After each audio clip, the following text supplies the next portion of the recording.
Hello friends. ஸ்டார்ட்டிங்கே எல்லாரும் CCTV footage check பண்ணிக்கிட்டு இருப்பாங்கல்ல. அப்போ வயித்தெரிச்சல் பிடிச்ச ஆன்ட்டியும் ஒரு வேளை உன் ஹஸ்பண்டை கொலை பண்ணியிருப்பாங்களோ அப்படின்ட்டு வேற கேட்பா. ஆனால் நம்ம ஹீரோக்கு தான் தெரியும்ல அது யாருன்னு.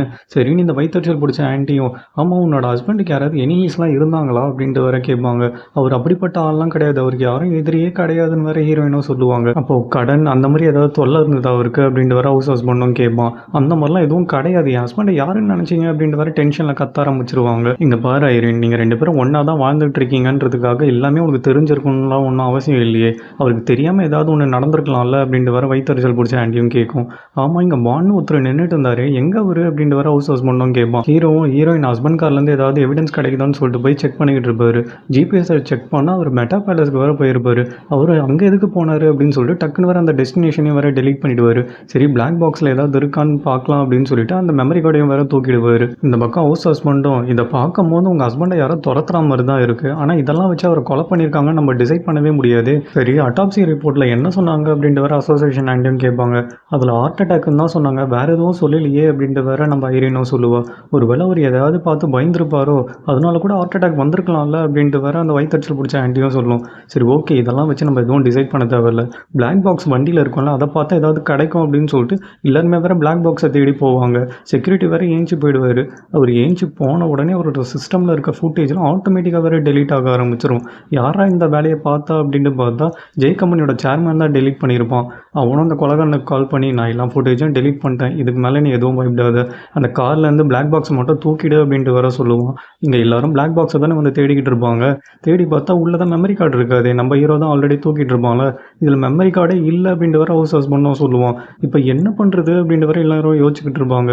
உடனே அசோசியேஷன் ஆண்டியும் சரி அன்றைக்கி நீ ஏதோ தேடிட்டு இருந்தியே, ஏதாவது கிடச்சிதா யூஸ்ஃபுல்லாக அப்படின்ட்டு வர கேட்பாங்க. அன்றைக்கி எதுவுமே இல்லை, நான் ஜஸ்ட்டு க்ளீன் தான் பண்ணேன், உள்ள டார்ட் மட்டும்தான் இருந்தது அப்படின்ட்டு வர சொல்லுவாள். டாட்டா அது மெட்டா பேலஸில் மட்டும் தானே கிடைக்கும், பார்த்ததுக்கு அது ரொம்ப காஸ்ட்லி ஆச்சு, இவர் ஏன் அதெல்லாம் வாங்கினாரு அப்படின்ட்டு வர ஹவுஸ் ஹஸ்பண்டும் கேட்பான். இந்த பக்கம் ஹீரோவும் அந்த பிளாக் பாக்ஸில் இருக்க வீடியோ வேற ப்ளே பண்ணி பார்த்துக்கிட்டு இருப்பான்.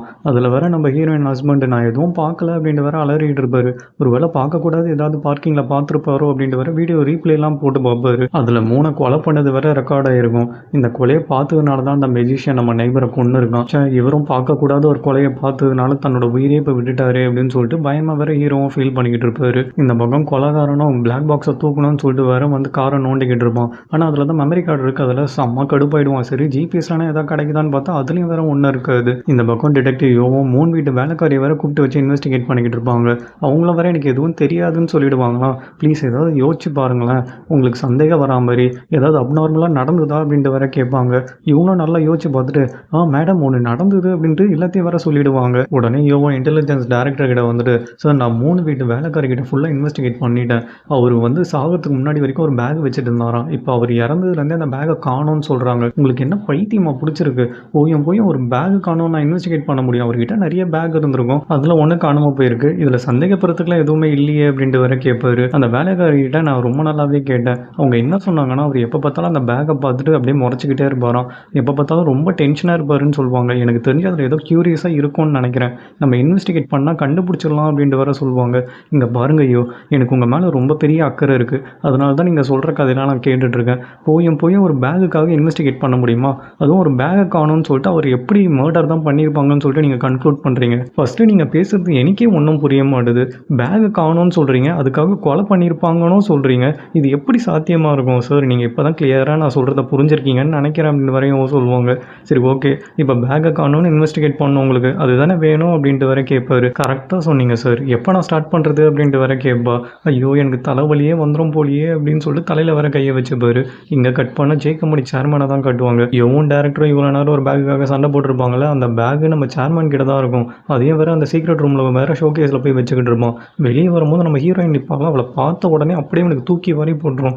கொஞ்ச நேரத்தில் பயந்துட்டேன், ஏன் சொல்லாமல் கொள்ளாமல் உள்ளே வந்தீங்க அப்படின்ட்டு வேற கத்த ஆரம்பிச்சிருவான். சார் கோச்சிக்காதீங்க, நான் வெளிலேருந்து கதவு தட்டினேன், ஆனால் நீங்கள் திறக்கவே இல்லை, சரி நீங்கள் மயக்க போட்டு விழுந்துட்டீங்கன்னு நினச்சி தான் நான் பாட்டு உள்ளே வந்துட்டேன், என்னை மன்னிச்சிருங்க சார் அப்படின்ட்டு வர சொல்லுவாங்க.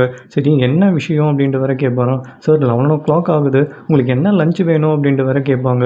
ஓ 11 ஆகிடுச்சா, ஆமாம் சார் உங்களுக்கு என்ன வேணும்னு சொன்னீங்கன்னா நான் ஆர்டர் பண்ணிவிடுவேன் அப்படின்ட்டு வர கேட்பாங்க. சரி ஓகே எனக்கு ஒரு பாலக் சூப் மட்டும் ஆர்டர் பண்ணுங்கள் அப்படின்ட்டு வர சொல்லுவான். ஹீரோயினும் ரெஸ்டாரண்ட்டுக்கு கால் பண்ணி ஒரு பாலக் சூப்பையும் ஆர்டர் பண்ணிவிடுவா. ஆர்டர் பண்ணி வைக்கிறதுக்குள்ளே திருப்பி சேர்மேன் வேறு கால் பண்ணிவிடுவான். நீங்கள் சூப் ஆர்டர் பண்ண வேணாம், என் மைண்டு மாறிடுச்சு, நீங்கள் என்ன பண்ணுங்கள் எனக்கு ஸ்பெகட்டி மட்டும் ஆர்டர் பண்ணிவிடுங்க அப்படின்ட்டு வேற சொல்லுவான். என்னது ஸ்பெகட்டியா, இவனுக்கு பைத்தியம் தான் பிடிச்சிருக்கு போல் அப்படின்னு சொல்லிட்டு அதையும் வேறு ஆர்டர் பண்ணுருவோம். திருப்பியும் கால் பண்ணி எனக்கு ஸ்பெகட்டியும் வேணாம், நீங்கள் என்ன பண்ணுங்கள், எனக்கு வெளியே போக சுத்தமாக விருப்பமே இல்லை, அதனால் நீங்களே போய் எனக்கு ஒரு சூஷி மட்டும் வாங்கிட்டு வாங்க அப்படின்ட்டு வேற சொல்லுவான். சூஷியா, சரி ஓகே போய் தொலைகிறேன் அப்படின்னு சொல்லிட்டு இவளே வேற நடந்து போயிட்டு இருப்பா. ஆனால் திருப்பி வேற கால் பண்ணிவிடுவான். ஐயோ இந்த பைத்தியக்காரன் திருப்பி கால் பண்ணுறானே அப்படின்னு சொல்லிட்டு வேற அட்டன் பண்ணுவாலாம். நீங்கள் என்ன பண்ணுங்கள், எனக்கு சூஷிலாம் வேணாம் அப்படின்னு சொல்லிட்டு வித்தியாசமாக ஒரு ஃபுட்டு வேற சொல்லுவான். இவன் மனசில் என்ன நினச்சிக்கிட்டு இருக்கான், இவன் வீட்டு நாய்க்குட்டின்னு நினச்சிட்டானா, இப்படி வேலை வாங்குறான் அப்படின்னு சொல்லிட்டு இவளும் வேற சரி ஓகே சார் வாங்கிட்டு வரேன் அப்படின்னு சொல்லிட்டு வேற ஃபோனை கட் பண்ணிவிடுவா. கட் பண்ணிவிட்டு கழுவி வேற ஊற்றிக்கிட்டு இருப்பா. என் கையில் கிடச்சவன் நான் கொன்னுடுவேன்டா அப்படின்னு சொல்லிட்டு நடுரோட்டில் நின்று வேற டான்ஸ் ஆடிக்கிட்டு இருப்பா. ஒரு வழியாக சேர்மன் கிட்ட அந்த விசித்திர உணவையும் வாங்கிட்டு போய் கொடுத்துருவான். சேர்மனும் நல்லா போட்டு வெளுத்து வாங்கிட்டு இருப்பான். நம்ம ஹீரோயினுக்கு வேற மனசே கேட்காது. சார் உங்ககிட்ட ஒரு விஷயம் கேட்கணும், நீங்கள் என்ன ப்ரெக்னெண்ட்டாக இருக்கீங்க அப்படின்ட்டு வேற கேட்பா. உடனே சேர்மனுக்கும் குறைக்க இருக்கும். சார் சார் பொறுமை பொறுமை அப்படின்னு சொல்லிட்டு தண்ணியெல்லாம் கொடுத்துட்டு இல்லை சார் டென்ஷன் ஆகாதீங்க, காலையிலேருந்து நீங்கள் ஒரு மாதிரி நடந்துக்கிறீங்க அதனால தான் கேட்டேன் அப்படின்ட்டு வர கலைக்க ஆரம்பிச்சிருவா. உடனே அடியாளுக்கும் வேற சிரிப்பு வர ஆரம்பிச்சிடும். இந்த பக்கம் அசோசியேஷன் ஆண்டியும் இப்போ தானே நம்ம வீடியோ பார்த்துட்டு போனோம், அதுக்குள்ளே எப்படி சிசிடிவி ஃபுட்டேஜ் டெலீட் ஆகிட்டு இருக்கும், ஒருவேளை நீ தான் கழுவி தவறி டெலீட் பண்ணிட்டியா என்ன அப்படின்ட்டு வர அந்த செக்யூரிட்டி பிடிச்சி கத்த ஆரம்பிச்சிருவாங்க. மேம் நானும் உங்கள் கூட தானே ஏஞ்சி வந்தேன், எனக்கு எதுவும் தெரியாது, நான் டெலீட் பண்ணல அப்படின்ட்டு வர சொல்லுவான். உடனே ஹவுஸ் ஹஸ்பண்டும் ஒருவேளை நம்ம போயிட்டதுக்கப்புறம் யாராவது வந்து டெலீட் பண்ணியிருப்பாங்களோ அப்படின்ட்டு வர கேட்பான். அதெல்லாம் கிடையாது, நான் சிசிடிவி ஃபுட்டேஜ்லாம் நல்லா செக் பண்ணிட்டேன், நம்மளுக்கு அப்புறம் யாருமே உள்ளே வரல அப்படின்ட்டு வர சொல்லுவாங்க. அப்போ தான் நம்ம ஹீரோக்கே ஸ்ட்ரைக் ஆகும். கண்டிப்பாக இது அவங்களோட வேலையாக தான் இருக்கும் அப்படின்ட்டு வர கன்ஃபார்ம் பண்ணிவிடுவார். இங்கே கட் பண்ணால் நம்ம ஹீரோயினை தான் கட்டுவாங்க. இவங்க ஹஸ்பண்டுக்கு ஆஃபீஸில் ஏதாவது ப்ராப்ளம் இருக்கான்னு சொல்லிட்டு உங்கள் பாஸ் கிட்ட வேற கேட்க போயிருப்பாங்க. அவரும் உங்கள் ஹஸ்பண்டை நான் தான் மெட்டா பேலஸ்க்கு போக சொன்னேன், ஏன்னா அங்கே தான் ஒரு ஆத்தர் ஸ்டே பண்ணியிருக்காரு, ஆனால் இன்னும் ஒரு ஆச்சரியம்னா உங்கள் ஹஸ்பண்ட் அங்கே போகவே இல்லை, அது எனக்கே லேட்டாக தான் தெரிஞ்சுது, அதுவும் உங்கள் ஹஸ்பண்ட் இறந்த பிறகு தான் எனக்கே தெரிஞ்சுது, அதனால தான் சரி அதை பற்றி இன்வெஸ்டிகேட் பண்ணலான்னு அந்த ஆத்தர்கிட்ட நான் பேசினேன், அவரும் அதே தான் சொன்னார், அவர் வரவே இல்லை அப்படின்னு சொல்லிட்டு. நீங்கள் சொல்கிறத வச்சு பார்த்தா அவர் அவ்வளோ தூரம் போயிருக்காரு, அங்கே கிஃப்டெல்லாம் வாங்கியிருக்காருன்னா எதுக்கு மெட்டா பேலஸ் கூட போகல, அதுதான் எனக்கு ரொம்ப ஆச்சரியமாக இருக்குது, அட்லீஸ்ட் உங்களுக்கு ஏதாவது தெரிஞ்சானா எனக்கு கொஞ்சம் இன்ஃபார்ம் பண்ணுங்கம்மா அப்படின்ட்டு வேறு அவரும் வேலையை பார்க்க ஆரம்பிச்சிருவார். இங்கே கட் பண்ணால் நம்ம ஹீரோவை தான் கட்டுவாங்க. அந்த குட்டி பையனா ஹீரோ கிட்ட வந்துட்டு எனக்கு என்னோட உகாபாவை கண்டுபிடிச்சி கொடுங்க அப்படின்ட்டு வேற சொல்லுவான். உகாபாவை ஒரு நிமிஷம் இரு அப்படின்ட்டு வர ஃப்ரிட்ஜுக்குள்ளே தேடி பார்த்துட்டு அந்த சாக்லேட் இல்லையேப்பா அப்படின்ட்டு வேற சொல்லுவார். அது சாக்லேட் கிடையாது, எனக்கு என் உகாபா வேணும் அப்படின்ட்டு வர அடம் பிடிக்க ஆரம்பிச்சிருவான். உடனே அந்த குட்டி பொண்ணும் வந்துட்டு எனக்கு என்னோட பிக்கஸ் வேணும் அப்படின்ட்டு வர சொல்லுவா. ஆனால் நம்ம ஹீரோவுக்கு இவங்க ரெண்டு பேரும் என்ன கேட்குறாங்கன்னே புரியாது. இவரும் வேற ஒன்றும் புரியாமல் தலையை பிடிச்சிட்டு வேற நின்றுக்கிட்டு இருப்பாரு. ரெண்டு பேரும் வேற அடம் பிடிக்க ஆரம்பிச்சிருவாங்களா. வேற வழியே இல்லை, ஹவுஸ் ஹஸ்பண்ட் கிட்ட கேட்க வேண்டியதுதான் அப்படின்னு சொல்லிட்டு அப்போ தான் ஒரு ஞாபகமே வரும். ஏன்னா ஹவுஸ் ஹஸ்பண்ட் வேற ஆல்ரெடி என்னோட நம்பர் வேணால் நீங்கள் எடுத்துக்கிறீங்களா, உங்கள் நம்பரையும் கொடுக்குறீங்களா அப்படின்ட்டு வேற கேட்டிருப்பாரு. இல்லைங்க என் நம்பரில் நான் தரமாட்டேன் அப்படின்ட்டு வேற மூஞ்சல் அடித்த மாதிரி சொல்லியிருப்பாரு. ஹலோ பாஸ், நானே என்னோட நம்பரை கொடுத்து உங்களுக்கு ஹெல்ப் பண்ணலான்னு பார்க்குறேன், ஃப்யூச்சரில் கண்டிப்பாக உங்களுக்கு என் ஹெல்ப்லாம் தேவைப்படும் அப்படின்ட்டு வேற சொல்லியிருப்பாரு. இல்லைங்க எனக்கு உங்கள் ஹெல்ப் தேவைப்படும்னு எனக்கு தோணலை, ஸோ உங்கள் நம்பர் எனக்கு தேவையில்லை அப்படின்னு வேற மூஞ்சல் அடித்த மாதிரி சொல்லிடுவார். நீங்கள் சொன்னால் கேட்க மாட்டீங்க, உங்கள் ஃபோனை கொடுங்க அப்படின்னு சொல்லிட்டு ஹவுஸ் ஹஸ்பண்டே அவரோட நம்பரை சேவ் பண்ணிவிடுவார். அப்போ தான் இவருக்கே அவர் நம்பர் நம்ம கிட்டே இருக்குல்ல, அவருக்கே ஃபோன் பண்ணி கேட்கலாம் அப்படின்னு சொல்லிட்டு இமீடியட்டாக வேற அவர் கால் பண்ணிவிடுவார். ஹலோ பாஸ், என்ன கால் பண்ண மாட்டீங்கன்னு நினச்சேன், உங்களுக்கு இவ்வளோ சீக்கிரமாக ஹெல்ப் தேவைப்படும்னு நான் எதிர்பார்க்கவே இல்லை, சொல்லுங்கள் என்ன வேணும் அப்படின்ட்டு வேற கேட்பான். ஹீரோவும் எனக்கு பிக்கஸ் உகாபானா என்னன்னு தெரிஞ்சுக்கணும், எமர்ஜென்சி அப்படின்ட்டு வேற கத்த ஆரம்பிச்சிருவான். அவ்வளோதானே இப்போ பாருங்கள் அப்படின்னு சொல்லிட்டு ஹவுஸ் ஹஸ்பண்டை வேற அதை பிக்கு சென்ட் பண்ணிவிடுவான். அதை பார்த்தோன்னே ஓ ரெண்டுமே பொம்மைங்களா அப்படின்னு சொல்லிட்டு வீடு ஃபுல்லாக வேற தேட ஆரம்பிச்சிருவார். ஒரு வழியாக உகாபா வேற கண்டுபிடிச்சி அந்த குட்டி பையன்கிட்ட வேற கொடுத்துருவாரு. அதேமாரி ரூம்குள்ளே தான் பிகாஸாக இருக்கும், அதையும் எடுத்துகிட்டு வந்து குட்டி பொண்ணுக்கிட்ட கொடுத்துட்டு இப்போ உனக்கு சந்தோஷமா அப்படின்னு சொல்லிட்டு ரெண்டு பேரும் வேற ஜாலியாக விளையாடிக்கிட்டு இருப்பாங்க. இவ்வளோ டைம் ஆகிடுச்சு, இன்னும் ஏன் ஐரின் வரவே இல்லை, எங்கே போனாங்க அவங்க அப்படின்னு சொல்லிட்டு வேற யோசிச்சுக்கிட்டு இருப்பாரு. இந்த பக்கம் ஹீரோயினா அவங்க ஹஸ்பண்ட் பாஸ் சொன்னதை நினச்சி பயங்கரமாக யோசிச்சுக்கிட்டு இருப்பாங்க. அந்த பாஸும்மா நான் ஒரு விஷயம் ஒத்துக்கிட்டு தாம்மா ஆகணும், எனக்கு புக்கை பப்ளிஷ் பண்ணணும்னு சொல்லிட்டு நான் உன் ஹஸ்பண்டை ரொம்ப தான் புஷ் பண்ணேன், அந்த விதத்தில் அவன் கொஞ்சம் ஸ்ட்ரெஸ்ஸில் தான் இருந்தான் அப்படின்ட்டு வர சொல்லியிருப்பாரு. அப்போ தான் இவங்களுக்கே ரியலைஸ் ஆகும், சே அவருக்கே ஆல்ரெடி 1008 பிரச்சனை இருந்திருக்கு, இது தெரியாமல் நான் வேற இன்றைக்கி அவர்கிட்ட அவ்வளோ சண்டை போட்டுட்டேன், இந்த ஸ்ட்ரெஸ்ஸால் தான் இன்றைக்கி அவர் அவ்வளோ சென்சிட்டிவாக இருந்தார் போல, சே அதை கூட புரிஞ்சுக்க முடியாத முட்டாளாக இருந்திருக்கானே, அட்லீஸ்ட் அவருனா என்கிட்ட அவருக்கு இவ்வளோ ஸ்ட்ரெஸ் இருக்குன்னு சொல்லியிருக்கலாம்ல, நான் ஒரு ஒய்ஃப் தானே, அவர் ஏன் இவ்வளோ லூசுத்தனமாக நடந்துக்கிட்டாருன்னு வேற ஃபீல் பண்ணிக்கிட்டு இருப்பாங்க. அப்போ தான் டைமே பார்ப்பாங்க, ஐயோ டைம் ஆகிடுச்சு அப்படின்ட்டு வேற வீட்டுக்கு ஓடி வருவாங்க. ஹீரோ வேற வெயிட் பண்ணிக்கிட்டு இருப்பார்ல, சாரிங்க வெளில கொஞ்சம் வேலை இருந்தது அதான் அதை முடிச்சுட்டு வர லேட் ஆகிடுச்சு அப்படின்ட்டு வேற சொல்லுவாங்க. வேலை முடிச்சா வீட்டுக்கு தானே வரணும், வெளில எங்கே போயிட்டு வரீங்க அப்படின்ட்டு வேற கேட்பாரு. இல்லைங்க ஒரு ரொம்ப அர்ஜென்ட்டான வேலை, அதுதான் போயிட்டு வந்தேன், நீங்கள் எதுவும் தப்பாக நினச்சிக்காதீங்க, இதுக்கப்புறம் இந்த மாதிரிலாம் நடக்காது, நான் வேணால் உங்களுக்கு எக்ஸ்ட்ரா கூட பே பண்ணுறேன் அப்படின்ட்டு வேற சொல்லுவாங்க. நீங்கள் தப்பாக புரிஞ்சுக்கிட்டீங்கன்னு நினைக்கிறேன், நான் அந்த மீனிங்லலாம் ஒன்றும் கேட்கல, எனக்கு டைம் ஆகிடுச்சு நான் கிளம்புறேன் அப்படின்னு சொல்லிட்டு அவர் அங்கேருந்து கிளம்புவார். அப்போன்னு பார்த்து இவருக்கு வயிறு வேறு பயங்கரமாக சத்தம் போட ஆரம்பிச்சிடும், சாப்பிடாதனால ஹீரோனை தயவுசெய்து சாப்பிட்டு போங்க அப்படின்னு சொல்லிட்டு நூடுல்ஸ் வேறு செஞ்சு தருவாங்க. என்னை மன்னிச்சிடுங்க, காலையிலேருந்து நீங்கள் சாப்பிடாம என் குழந்தைங்கள பார்த்துக்கிட்டீங்கன்னு நினைக்கவே எனக்கு ரொம்ப கஷ்டமாக இருக்குது. சரி, உங்ககிட்ட நான் அன்றைக்கே கேட்கணும்னு நினச்சேன், உங்களுக்கு கல்யாணம் ஆகிடுச்சா, உங்களுக்கு குழந்தைங்கள பார்த்துக்கிற அனுபவம்லாம் இருக்கா அப்படின்ட்டு வேற கேட்பாங்க. எனக்கு இன்னும் கல்யாணமே ஆகலை அப்படின்ட்டு வேற ஹீரோவும் சொல்லுவார். நினச்சேன் அப்படின்னு சொல்லிட்டு அவங்க சொந்த கதையெல்லாம் சொல்ல ஆரம்பிப்பாங்க. நானும் என் ஹஸ்பண்டை பிடிச்சி தான் கல்யாணம் பண்ணிக்கிட்டேன், அவர் முகத்தை எப்பயும் பார்த்துக்கிட்டே இருக்கலாம்னு சொல்லிட்டு. ஆனால் கல்யாணத்துக்கு அப்புறம் அவர் முகத்தை பார்க்கறதுக்கு எனக்கு அவ்வளோ எரிச்சலாக இருந்தது. வீட்டில் அவ்வளோ வேலை இருக்கும், நான் குழந்தைங்கள பார்த்துப்பேன். ஆனால் அவர் ஜாலியாக படுத்து தூங்கிட்டு இருப்பார். அதெல்லாம் பார்க்கும்போது எனக்கு எவ்வளோ திறமா கோவம் வரும். ஆனால் இப்போ தான் எனக்கு எல்லாமே புரியுது. அவருக்கு ஆல்ரெடி ஆஃபீஸில் அவ்வளோ பிரச்சனை இருந்திருக்கு. அந்த ஸ்ட்ரெஸ் எல்லாம் காட்டாமல் வீட்டில் அமைதியாக இருந்திருக்காரு. ஆனால் அதை புரிஞ்சுக்காம நான் அவர்கிட்ட எவ்வளோ நாள் திரும்ப சண்டை போட்டிருக்கேன். இப்போ நினச்சா கூட எனக்கு அவ்வளோ கஷ்டமாக இருக்குது அப்படின்ட்டு வேற ஃபீல் பண்ணிக்கிட்டு இருப்பாங்க. இவங்க ஃபீல் பண்ணுறதை பார்த்தோன்னே நம்ம ஹீரோவுக்கும் ரொம்ப கஷ்டமாக இருக்கும். ஹீரோவும் எனக்கு புரியுது, ஆனால் நீங்கள் பண்ணாத தப்புக்கு நீங்களே ஏன் உங்களை ப்ளேம் பண்ணிக்கிறீங்க? நமக்கு பிடிச்சவங்க இறந்து போனால் அது எவ்வளோ வலிக்கும்னு எனக்கும் தெரியும், நீங்கள் எதுவும் ஃபீல் பண்ணாதீங்க அப்படின்ட்டு வேற சொல்லுவார். இல்லைங்க, என் ஹார்ட் பயங்கரமாக வலிக்குது அப்படின்ட்டு வேற அழுதுகிட்டு இருப்பாங்க. அப்படிதாங்க மனசு வலிக்கும், எனக்கு புரியுது, தயவுசெய்து சூப்பை குடிங்க, ஆறிட போகுது அப்படின்னு சொல்லிட்டு இவரும் வேற டாப்பிக்கை சேஞ்ச் பண்ணுறாரு. இந்த பக்கம் சேர்மானும் அந்த வீடியோலாம் டெலிட் பண்ணதுனால இதுக்கப்புறம் அந்த லேடியாலும் உனக்கு எந்த பிரச்சனையும் வராது, நீ நிம்மதியாக இரு. ஆமாம், அந்த பிளாக் பாக்ஸ் எங்கே, நான் கூட அதை உன்னை எடுக்க சொன்னல அப்படின்ட்டு வேற கேட்பாரு. அதான் அந்த லேடியை பிரச்சனை பண்ணாதான் சொல்கிறீங்களா, இதுக்கப்புறம் அந்த பிளாக் பாக்ஸ் எதுக்கு? ஆமாம், அந்த லேடி ஐரினை எதுக்கு நீங்கள் வேலைக்கு எடுத்தீங்க அப்படின்ட்டு வேற கேட்பான். எதிரியும் துரோகியும் எப்பவும் நம்ம பக்கத்துலேயே வச்சுக்கணும். ஐரின் யாருன்னு ஒன்றும் என்னால் கண்டுபிடிக்க முடியல, நீ அதை பற்றிலாம் கவலைப்படாத, நீ உன் வேலையை பாரு அப்படின்னு சொல்லிட்டு அவனே வேற அனுப்பிச்சிருவான். அப்பன்னு பார்த்து நம்ம சேர்மனுக்கு வர ஒரு கால் வரும். கால்லையும் 10x ஒர்த்தான ஒரு பேக் ஆர்டர் பண்ணு அப்படின்ட்டு வர சொல்லுவாங்க. உடனே நம்ம சேர்மேனும் பதறி அடிச்சுக்கிட்டு ஓகே சார் அப்படின்ட்டு வர சொல்லுவான். இவன் இவ்வளோ பதறத்தை பார்த்தா இவனுக்கு மேலே ஒருத்தன் இருப்பான் போல். இங்கே கட் பண்ணால் நம்ம ஐரினோட ஃபேமிலியை தான் காட்டுவாங்க. அவளும் அந்த குட்டி பொண்ணை ரெடி பண்ணிவிட்டு லிஃப்ட்டில் வர கூப்பிட்டு வருவாள். கூட நம்ம ஹீரோவும் வேற இருப்பான். என் மூஞ்சி வீங்கின மாதிரி இருக்கா அப்படின்ட்டு வர கேட்பா. ஆமாம் அப்படின்ட்டு வர சொல்லிடுவாரான். ஐயோ, இதுக்கு தான் நேற்று நான் அதிகமாக சாப்பிடக்கூடாதுன்னு நினச்சேன், இல்லை என்னோட தப்பு தான் அப்படின்னு சொல்லிட்டு இவங்களும் அவசர அவசரமாக ஆஃபீஸுக்கு கிளம்பிக்கிட்டு இருப்பாங்க. உடனே அந்த குட்டி பையனும் நோஸ் கிஸ் பண்ண மறந்துட்டீங்க அப்படின்ட்டு வர சொல்லுவான். ஃபஸ்ட்டு எனக்கு தான் பண்ணணும் அப்படின்ட்டு வர கேட்பானா. சரி ஓகேடா கண்ணா அப்படின்னு சொல்லிட்டு வர நோஸ் கிஸ் பண்ணுவாங்க. அந்த குட்டி பொண்ணும் எனக்கும் வேணும் அப்படின்ட்டு வர சொல்லுவாள். அவளுக்கும் பண்ணிவிட்டு உடனே நம்ம ஹீரோக்கும் பண்ணலாம்னு சொல்லிட்டு வர தெரியாமல் வருவாங்க கிட்ட. ஹீரோவும் ஒரு மாதிரி அப்படியே எம்பரேசிங்காக ஃபீல் பண்ண ஆரம்பிச்சிருவாரு. டக்குன்னு ஹீரோயினும் குழந்தைங்கள பார்த்துக்கோங்க அப்படின்னு சொல்லிட்டு சமாளிச்சுட்டு வேற அங்கேருந்து ஓடிடுவாங்க. பசங்களையும் வேனில் ஏற்றிட்டு ஹீரோ வேற அமைதியாக நடந்து போயிட்டு இருப்பாராம். நம்ம அசோசியேஷன் ஆண்டியும் வீட்டில் டீ பார்ட்டி வச்சிருக்கேன், கொஞ்சம் ஜாயின் பண்ணிக்கிறீங்களா அப்படின்ட்டு வேற கேட்பாங்க. சாரிங்க, எனக்கு இன்ட்ரெஸ்ட் இல்லை அப்படின்ட்டு வேற ஹீரோவும் போவார். ஹவுஸ் ஹஸ்பண்ட் உடனே ஒரு நிமிஷம் இருங்களேன், எங்களோட ஜாயின் பண்ணிக்கோங்க, நல்லாயிருக்கும், ஒரு ஃப்ரெண்ட்ஷிப்பும் க்ரியேட் ஆகும்ல அப்படின்ட்டு வேற கூப்பிடுவான்.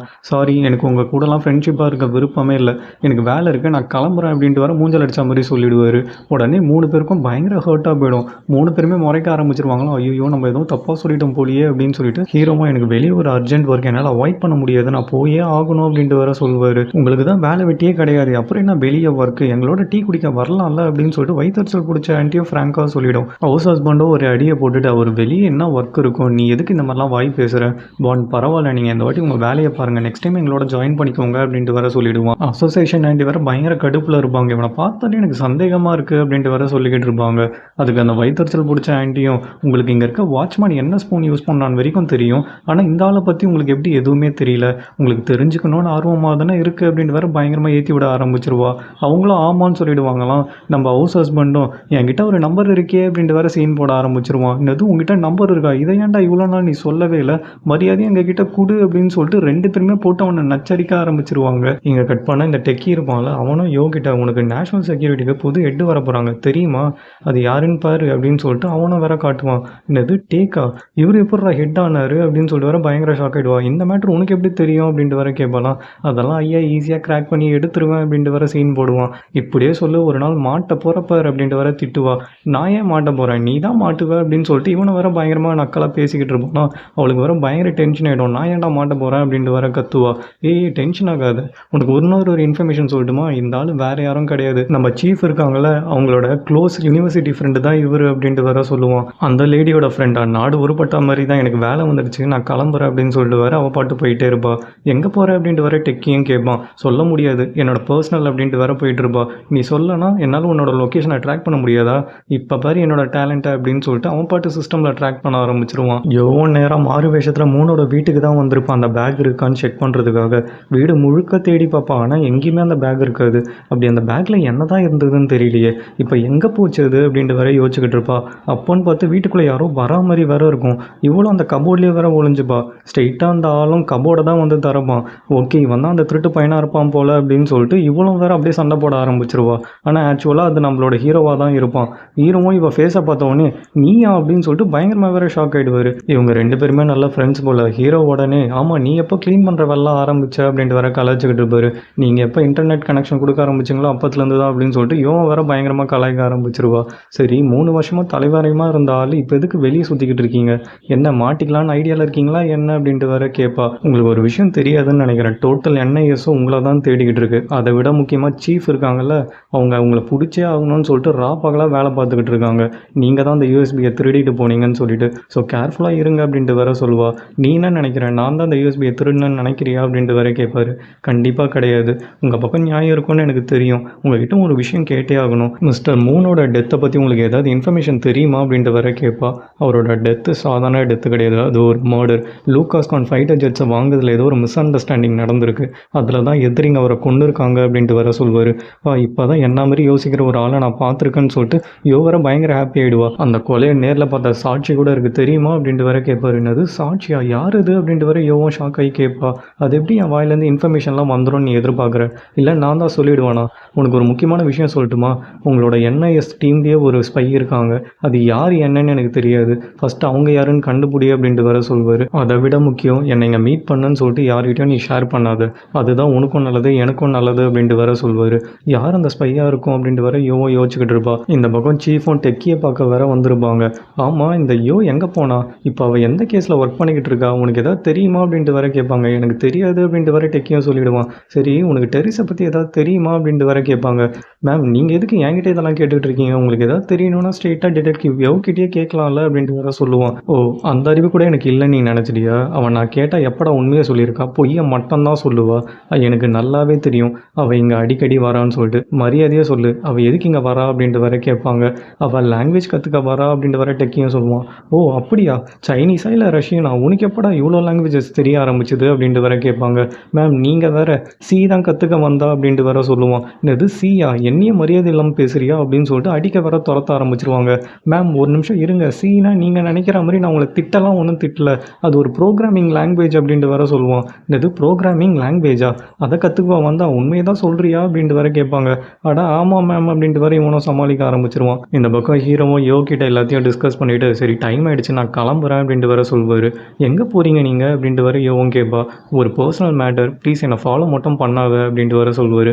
சரி ஓகே நான் ஃபாலோ பண்ணல, ஆனால் தயவுசெய்து உங்கள் நம்பர்லாம் கொடுத்துட்டு போங்களேன், நம்ம டச்சில் இருக்கலாம் அப்படின்ட்டு வேற கேட்பா. நம்பர்லாம் வேணாம், இதே மாதிரி என்னைக்காவது ஒரு நாள் மீட் பண்ணலாம் அப்படின்ட்டு வேற சொல்வார். சரி ஓகே அப்படின்னு சொல்லிட்டு இவ்வளோ வர அந்த ஸ்டிக்கர் ட்ராக்கர் எடுத்து அவர் பேக்லேயே ஒட்டிடுவா. அவரும் போய் பஸ்ஸில் ஏறிடுவார். உடனே நம்ம யோவும் டெக்கிக்கு கால் பண்ணி டேய் இமிடியேட்டாக நான் எங்கே இருக்கேன்னு எனக்கு கொஞ்சம் ட்ராக் பண்ணி சொல்லு அப்படின்ட்டு வேற சொல்லுவா.